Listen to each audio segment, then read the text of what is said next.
नमस्कार मित्रांनो, आज आपण नवीन टॉपिक घेऊन आलेलो आहोत. आपल्याला पुण्या महाराष्ट्राचे नकाशे बघायचे आहेत.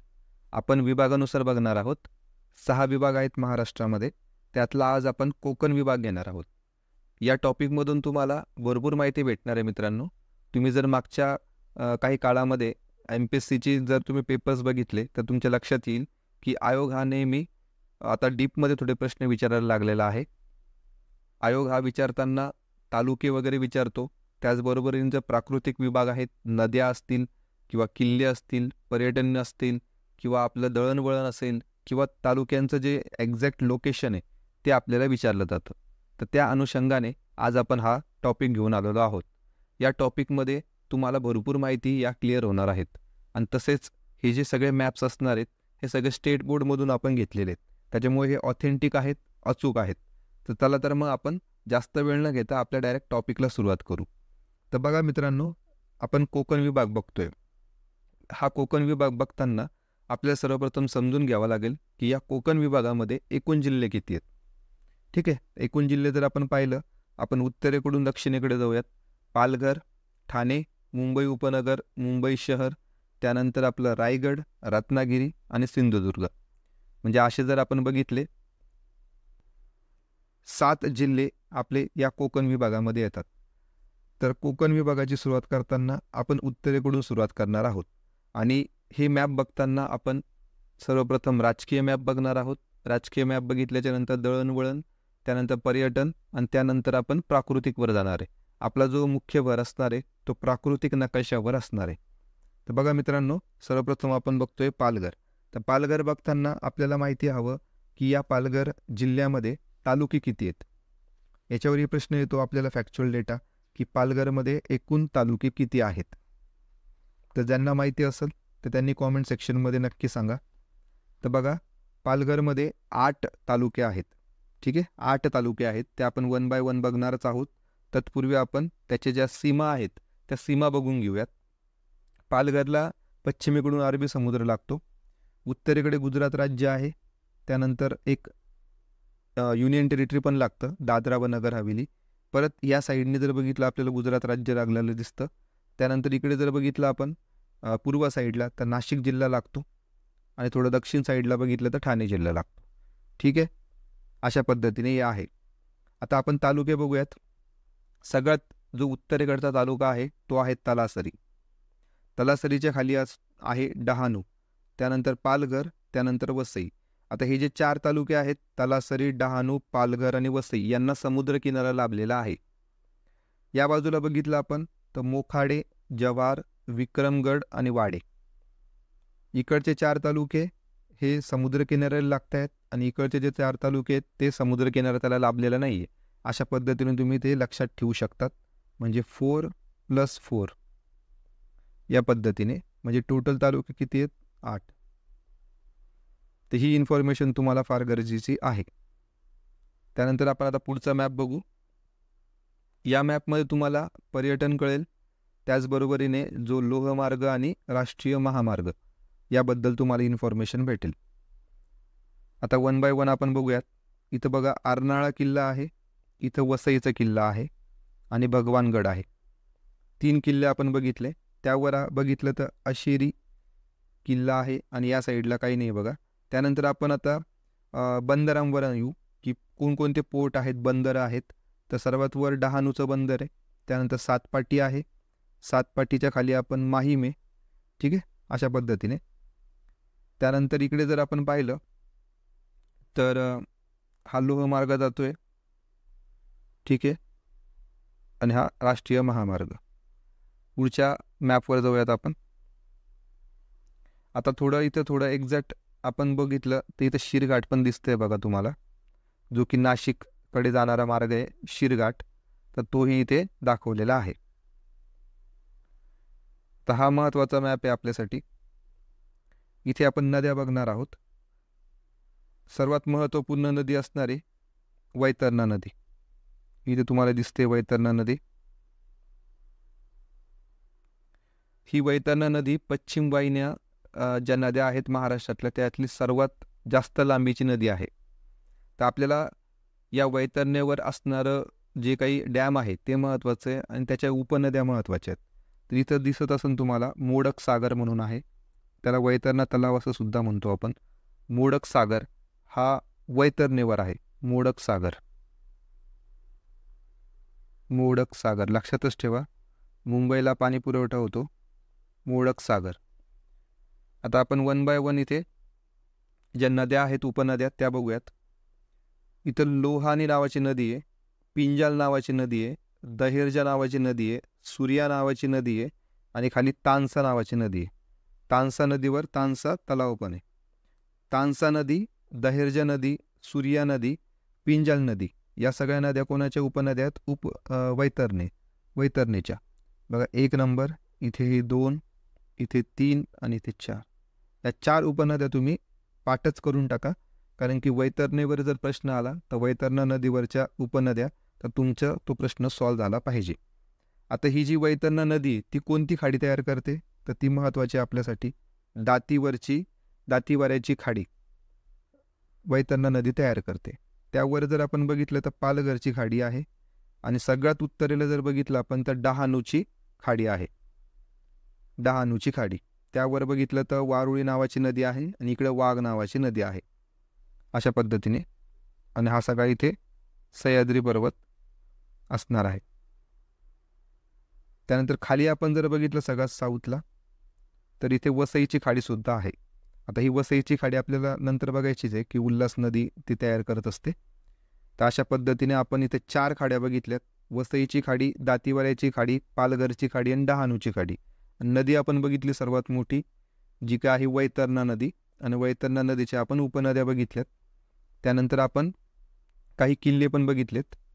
इथे दिसत असेल तुम्हाला आरनाळा किल्ला, भगवानगड, वसईचा किल्ला अशा पद्धतीने.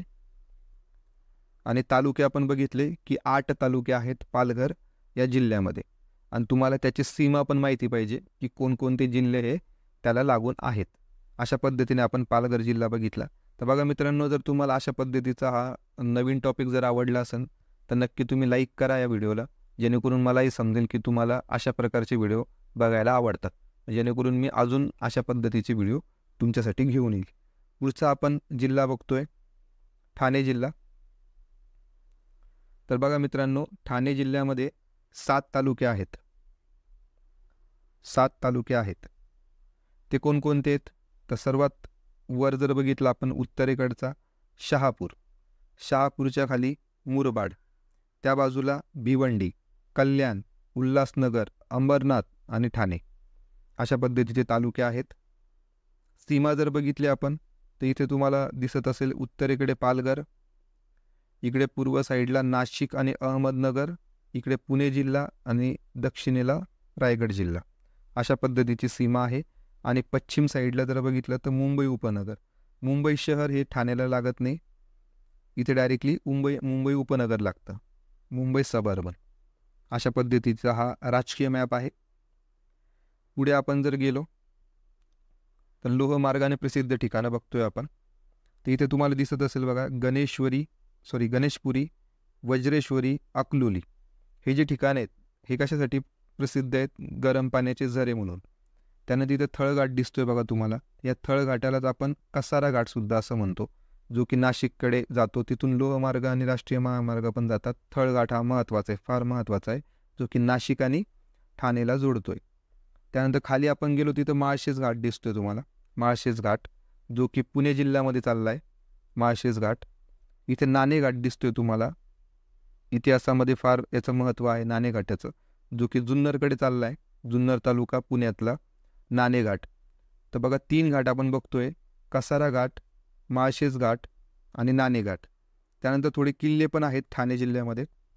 मच्छिंद्रगड आहे, गोरखगड आहे, सिद्धगड आहे. ठीक आहे, 3 किल्ले पण आपण बघितलेत. त्यानंतर इकडे आपण बघतोय हे लोहमार्ग आणि राष्ट्रीय महामार्ग. इकडे मग कोकणाकडे तो राष्ट्रीय महामार्ग जातो. अशा पद्धतीने पुढचा मॅप बघू आपण. या मॅपमध्ये प्राकृतिक गोष्टी आपल्याला समजतील, या महत्त्वाच्या गोष्टी आहेत आपल्यासाठी. तर बघा, ठाण्यातून जी सर्वात महत्त्वाची नदी वाहते ती आहे आपली उल्हास नदी.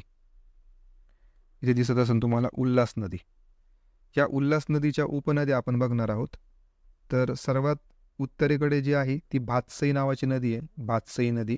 या भातसई नदीवर भातसा तलाव आहे, भातसा तलाव. त्यानंतर काळू नावाची नदी आहे. त्यानंतर मुरबाडी नावाची नदी आहे, मुरबाडी, मुरबाडमधून जाते ती मुरबाडी.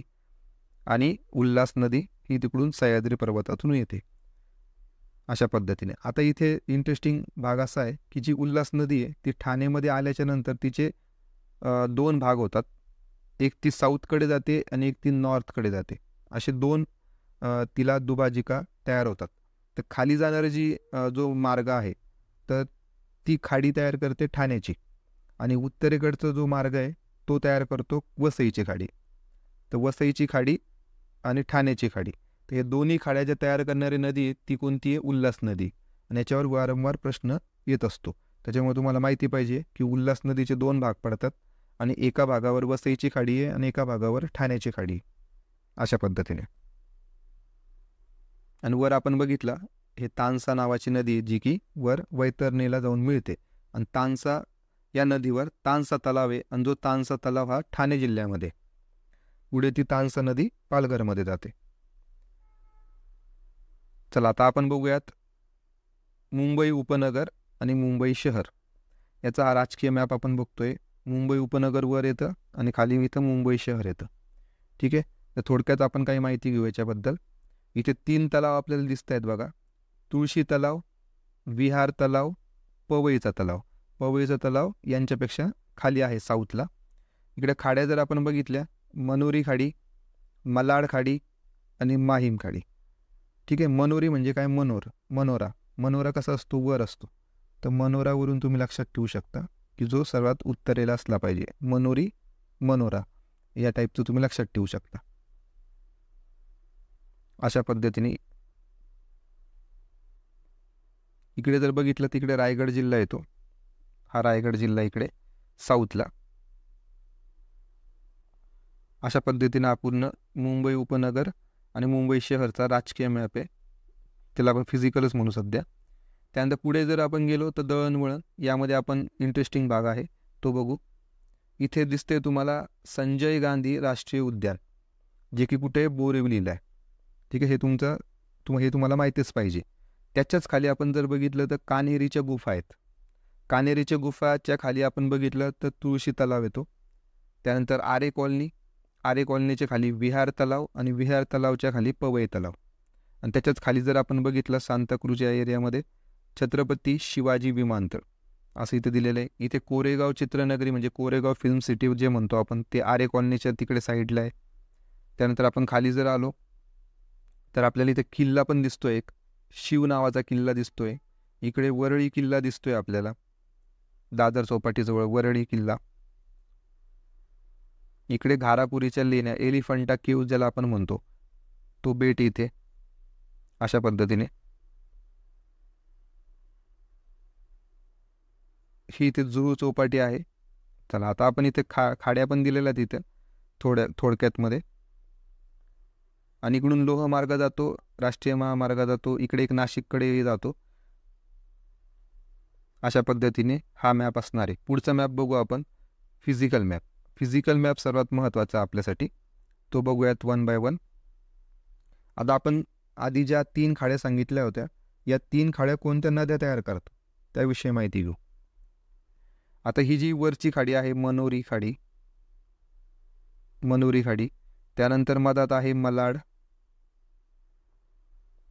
आणि साऊथला आहे माहीम.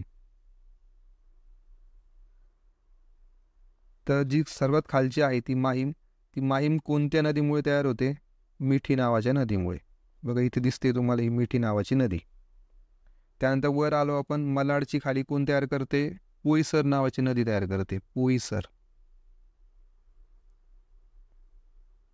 आणि त्याच्यावर आपण गेलो मनोरीवर, तर मनोरी ही कोणती नदी तयार करते?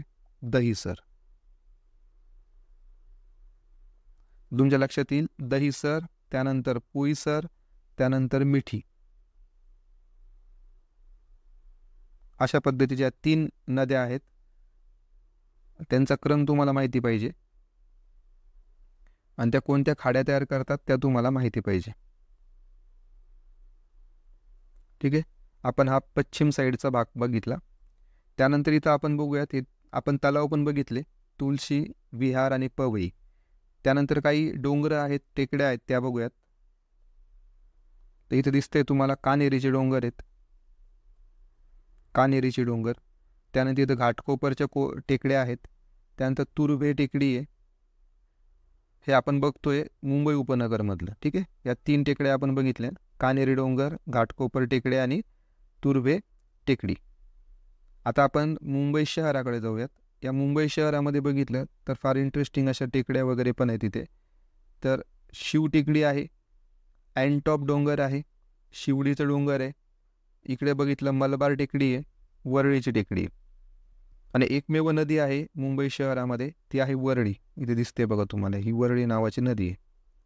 वरळी नावाची नदी आहे जी की मुंबई शहरामधून जाते.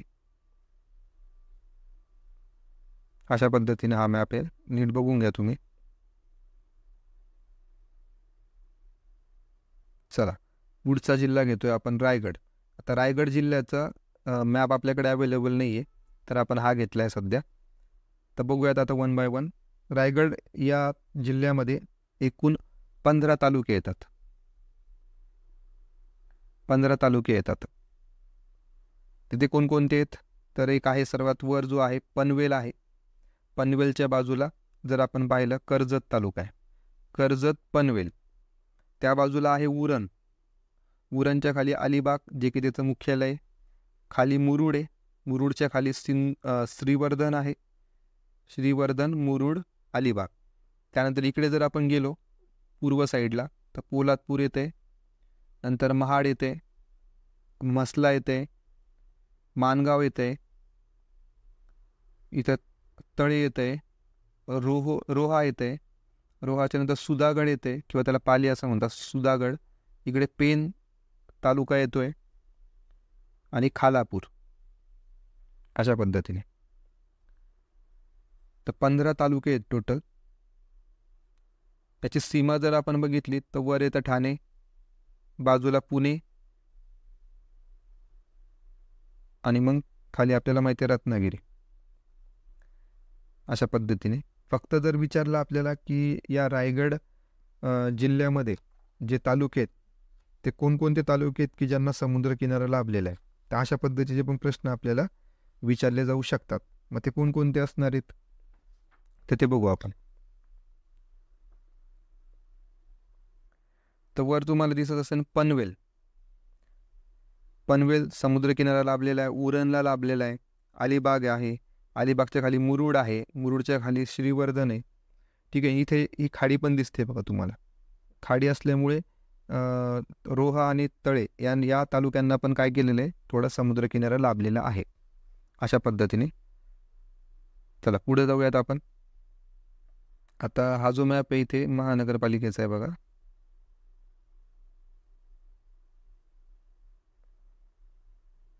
चला आता आपण रत्नागिरी बघतोय.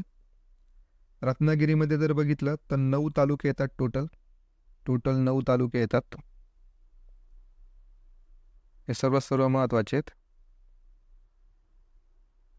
सर्वात उत्तरेकडचा तालुका जर विचारला आपल्याला रत्नागिरीमधला तर तो माहितीच पाहिजे आपल्याला, कारण की सध्या असा ट्रेंड सुरू झालेला आहे की उत्तरेकडचे तालुके, दक्षिणेकडचे तालुके असं विचारलं जातं. जुन्नर तालुक्यावर प्रश्न येऊन गेलेला होता की पुणे जिल्ह्यातला सर्वात उत्तरेकडचा तालुका.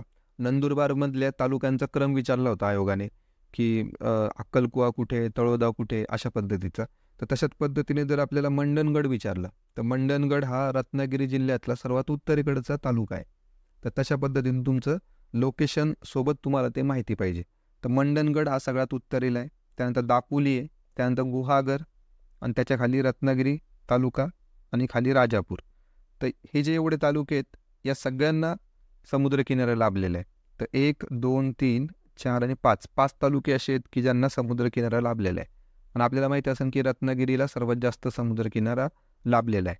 तर त्या अनुषंगाने 5 तालुके जे आहेत तर त्यांना समुद्रकिनारा लाभलेला आहे. त्यानंतर इकडे बाजूला बघितलं तर खेड, चिपळूण, देवरुख किंवा त्याला संगमेश्वर तालुका असं म्हणतो, लांजा, अशा पद्धतीचे इथे तालुके आहेत. आता आपण सीमा बघून घेऊयात. सर्वात वर रायगड आहे, त्यानंतर बाजूला सातारा जिल्हा आहे, सांगली जिल्हा पण लागतो इथं थोडा, देवरुख तालुक्याला किंवा संगमेश्वर तालुक्याला सांगली जिल्हा लागतो. त्याखाली इकडे कोल्हापूर जिल्हा आहे आणि सगळ्यात दक्षिणेला सिंधुदुर्ग जिल्हा आहे. तर अशा पद्धतीने तुम्हाला सीमा पण माहिती पाहिजेत. म्हणजे किती जिल्हे लागलेले आहेत, तर रायगड, सातारा, सांगली, कोल्हापूर आणि सिंधुदुर्ग. त्यानंतर पुढचा मॅप बघू. आता किल्ले बघूयात आपण, कोणकोणते किल्ले आहेत रत्नागिरीमध्ये. तर मंडणगडला एक किल्ला आहे, मंडणगड. बाणकोटचा किल्ला आहे, सुवर्णदुर्ग आहे. त्यानंतर रसाळगड, महिपतगड, दिवाणखावटी, वासोटा किल्ला. खाली आपण गेलो तर भैरवगड. अशा पद्धतीने आपण किल्ले बघितले. इकडे पूर्णगड पण आहे, जयगड पण आहे. आता आपण थोड्या बाकीच्या गोष्टी बघून घेऊयात. इथे तुम्हाला दिसत असेल उन्हवरे, ठीक आहे, उन्हवरे. आणि खाली दिसते उन्हाळे.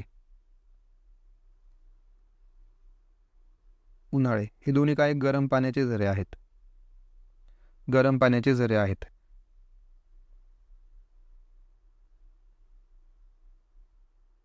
इथे गणपतीपुळे तुम्हाला दिसत असेल, गणपतीपुळे. राष्ट्रीय महामार्ग जातो. फिजिकल मॅप बघूयात आपण आता.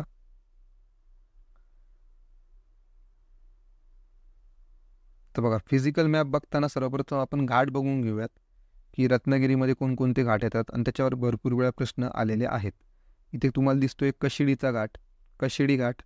त्यानंतर हातलोट घाट, त्यानंतर उत्तर तिवरा घाट, कुंभारली घाट, आणि त्याखाली आहे दक्षिण तिवरा घाट. हा दक्षिण तिवरा घाट हा इथे सांगली आहे बघा, ह्या सांगलीचा तो खाली आहे, म्हणजे कोल्हापूरला तो कनेक्ट करतोय.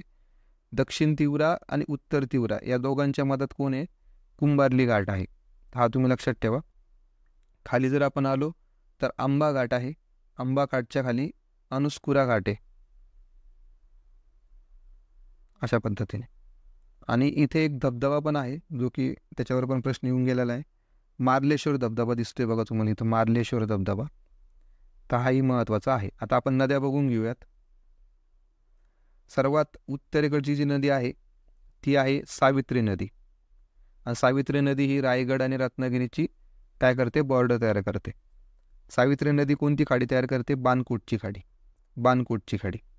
त्यानंतर भारजा नावाची नदी आहे, भारजा या नदीवर केळशीची खाडी आहे, केळशीची खाडी. त्यानंतर जोग नदी येते, त्या खालोखाल वशिष्ठी नदी आहे, वशिष्ठी नदी चिपळूणमधून वाहते, ठीक आहे. तिला येऊन मिळते जगबुडी नावाची नदी. तर वशिष्ठी ही दाभोळची खाडी तयार करते. खाली आपण गेलो, शास्त्री नावाची नदी आहे, ही जयगडची खाडी तयार करते, तिला बाव नावाची नदी येऊन मिळते. त्यानंतर काजळे नावाची नदी ही भाट्याची खाडी तयार करते. त्यानंतर मुचकुंदी नावाची नदी आहे, जी की पूर्णगडची खाडी तयार करते. आणि काजवी नावाची नदी आहे, ती जी जैतापूरची खाडी तयार करते. म्हणजे इथं काजवी आणि वर आहे काजळी, काजळी. यामध्ये कन्फ्यूज व्हायचं नाही, हा कारण कन्फ्यूज होण्यासारखाच पार्ट आहे. काजवी वेगळं, काजळी वेगळं, अशा पद्धतीने. तर काजवी जर असेल तर ती जैतापूरची खाडी तयार करणार आहे. जैतापूर फार चर्चेत आहे, तुम्हाला माहितीच आहे. त्या काजवी, जैतापूर आणि भाट्याची खाडी कोण तयार करणार, काजळी नदी. आणि वाघोटन नावाची नदी जी आहे ती सिंधुदुर्ग आणि रत्नागिरीची बॉर्डर तयार करते. सावित्री नदी ही वर बॉर्डर तयार करते आणि वाघोटन ही खाली तयार करते. आणि वाघोटन नदीवर विजयदुर्गची खाडी आहे. तर इतकी इन्फॉर्मेशन तुम्हाला सफिशियंट आहे. मार्लेश्वर धबधबा बघितला, घाट बघितले, नद्या बघितल्यात आणि खाड्या पण बघितल्यात आपण. म्हणजे इथे जो सर्वात जास्त इन्फॉर्मेशन जी असलेला जो पार्ट आहे तो रत्नागिरी आहे. आता पुढचा आपण जिल्हा बघतोय सिंधुदुर्ग जिल्हा. या सिंधुदुर्ग जिल्ह्यामध्ये एकूण तालुके आहेत 8.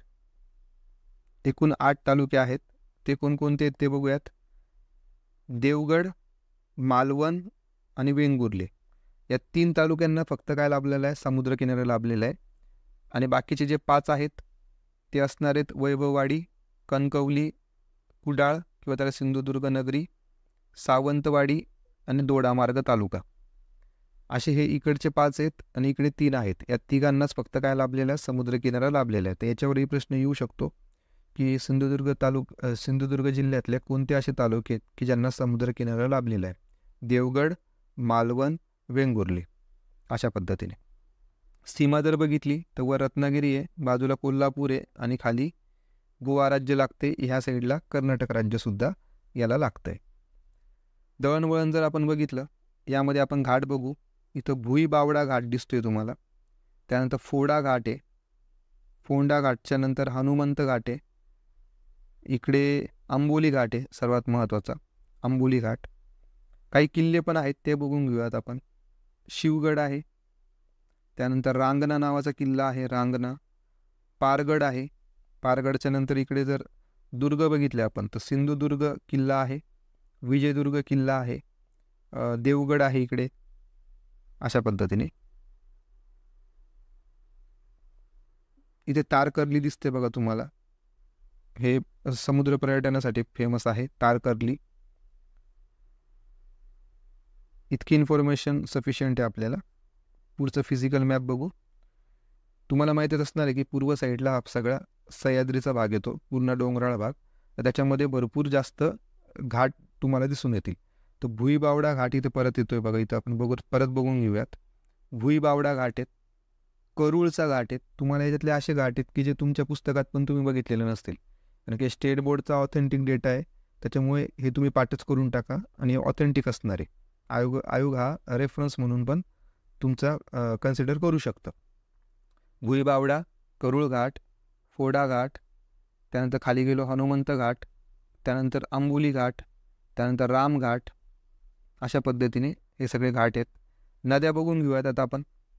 तर सगळ्यात वर तर आपण बघितली वाघोटन नावाची नदी, जी की सीमा तयार करते आपल्याला रत्नागिरी आणि सिंधुदुर्गमध्ये. आणि तिच्यावर विजयदुर्गची खाडी आहे. देवगड करते देवगडची खाडी. आचरा नावाची नदी, आचरा खाडी. गड नावाची नदी, कालावल खाडी.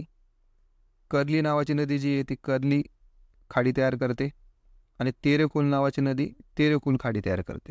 त्याचबरोबर इकडे जर बघितलं, तिलारी नावाची जी नदी आहे जी की पुढे गोव्यामध्ये जाते, तर ती पण नदी या सिंधुदुर्गमध्ये आहे. कळना नावाची नदी पण आहे. अशा पद्धतीने. तर बघा मित्रांनो, आपण आता सगळे जिल्हे घेतलेत, त्यामधले तालुके घेतलेत, त्याच्यामधले किल्ले घेतलेत, नद्या घेतल्यात, प्राकृतिक विभाग समजून घेतला. तर या पद्धतीचे व्हिडिओ तुम्हाला आवडतात का, हे तुम्ही मला नक्की कॉमेंट सेक्शनमध्ये सांगा, जेणेकरून मग आपण अजूनही अशा पद्धतीचे जे व्हिडिओ आहेत, इन्फॉर्मेटिव्ह व्हिडिओ, ते तुमच्यासाठी घेऊन येऊ. व्हिडिओला तुम्ही नक्की लाईक करा, तुमच्या मित्रांना शेअर करा. अजूनही चॅनलला सबस्क्राईब केलेलं नसेल तर चॅनलला नक्की सबस्क्राईब करा. व्हिडिओ पूर्ण बघितल्याबद्दल धन्यवाद.